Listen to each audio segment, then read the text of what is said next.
ஆன்மீக அன்பர்கள் அனைவருக்கும் வணக்கம். இங்கே வர்ற பக்தர்கள்லாம் சொல்வதெல்லாம் உண்மை அப்படிங்கிற தலைப்பில் ஒவ்வொருத்தரையும் நாங்கள் பேட்டி எடுத்துகிட்டு வரோம். அவங்க உண்மையான விஷயங்களை இங்கே எங்களோட பகிர்ந்துக்கிறாங்க. கடவுளால் அவங்களுக்கு என்ன முடிஞ்சுது அப்படின்றத அவங்க வாயால் சொல்லும்பொழுது இதை கேட்குற பாக்கியம் உங்களுக்கு கிடைச்சிது அப்படின்னா நமக்கு இந்த மாதிரி ஒரு விஷயம் நடக்குமா அப்படின்னு நீங்கள் ஏங்கும்போது கண்டிப்பாக இந்த கோயிலுக்கு அது முடியுன்றதுக்கு இவங்கெல்லாம் ஒரு சாட்சியாக அமைகிறாங்க. அதனால் நாங்கள் இந்த மாதிரி விஷயங்களை எடுத்து ஒன்று ஒன்றா போட்டுக்கிட்டே வரோம். இன்றைக்கி அவங்களுடைய விஷயங்களை நம்ம கேட்கணுன்னா நம்ம வீடியோக்குள்ளே வரலாம். மேடம், உங்கள் பேர்? சாந்தி. நீங்கள் சார்? குட்டிங்க? ஜெயதேவர்மன், நித்திகா இந்திரசேனா. நீங்கள் எத்தனை வருஷமாக கோயிலுக்கு வந்துட்டுருக்கீங்க? 6 வருஷமாக வந்துட்டு. 6 வருஷமாக வரீங்க. உங்கள் வீடு? குளத்தூரில் தான். நீங்கள் குளத்தூரில் இருக்கீங்க. இந்த 6 வருஷமாக வரும்போது உங்களுக்கு நிறையா விஷயங்கள் முடிச்சு கொடுத்துருப்பார் கடவுள், இல்லையா? அதுலேருந்து ஒரு 2-3 விஷயங்களை நீங்கள் இப்போ எங்களோட பகிர்ந்துக்குங்க. முதல் விஷயமா நீங்கள் எதுக்கு வந்தீங்க? ரெண்டாவது பொண்ணு கல்யாணத்துக்கு வச்சு சாமி கும்பிட்டு போனோம். ஜாதகம் வச்சு நல்லபடியாக முடிஞ்சிச்சு. எத்தனை நாளில் முடிஞ்சுது? அது 2-3 மாதத்துலேயே அது முடிஞ்சிச்சு. கல்யாணம் முடிஞ்சிருச்சு அவளுக்கு. அவள் எங்கே இருக்கா?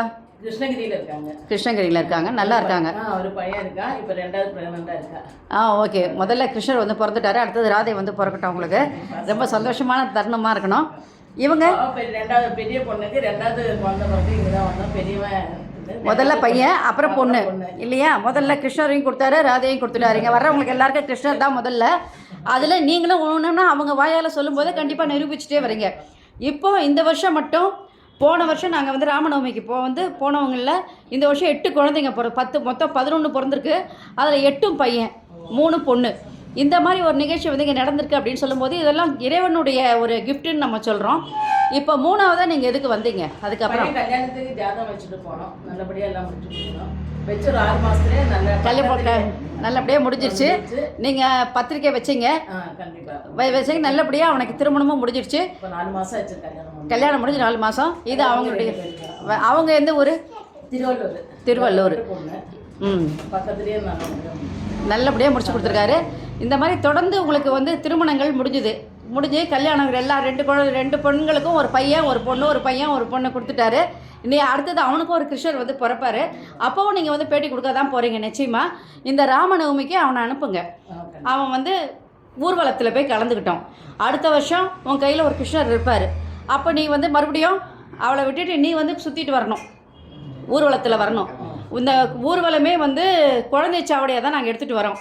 அதனால் உனக்கு அந்த பாகியம் இந்த வருஷம் கிடைக்கிது. அதனால் நீயும் எல்லோரும் போவாங்க, லேடிஸு ஜென்ட்ஸ் எல்லாருமே போவாங்க. அதில் உனக்கு திருமணமாகி உனக்கும் அந்த மாதிரி ஒரு கிருஷ்ணர் வரணும் அப்படின்றதுனால நீயும் அவளுடைய ட்ரெஸ் ஒன்று எடுத்துகிட்டு நீ சுற்ற முடிஞ்சால் அவளையும் கூட்டிகிட்டு வா. எல்லோரும் காத்தாலையும் வாங்க, சாயங்காலமும் பன்னீர் அபிஷேகத்தில் கலந்துக்கோங்க, குழந்தை சாவடியிலையும் கலந்துக்கோங்க. உங்களுக்கு எல்லாமே நல்லதாக முடியட்டும். Thank you so much. இந்த வீடியோ உங்களுக்கு பிடிச்சதுன்னு லைக் பண்ணுங்கள், ஷேர் பண்ணுங்கள். குளத்தூர் பாபா டெம்பிள் சேனலுக்கு நீங்கள் சப்ஸ்கிரைப் பண்ணுங்கள். இந்த மாதிரி விஷயங்களை சொல்வதெல்லாம் உண்மைன்ற தலைப்பில் நாங்கள் எடுத்து ஒத்திரியாக போட்டுக்கிட்டு வரோன்றதை நீங்கள் பார்க்கும்போது இந்த மாதிரி நிகழ்ச்சி நமக்கு நடக்குமானா கண்டிப்பாக இந்த கோயிலுக்கு நடக்குன்றதுக்கு நீங்கள்லாம் ஒரு உதாரணமாக அமைஞ்சிருக்கீங்க. ரொம்ப சந்தோஷம் மேடம். அதனால் வர்றவங்க இந்த கோயிலுக்கு இதை பார்த்துட்டு வந்தீங்கன்னா உங்களுடைய வேண்டுதல் என்னவோ அதை நிறைவேற்றி கொடுக்கறதுக்கு கடவுள் தயாராக இருக்கிறார். நன்றி மேடம். ஓகே.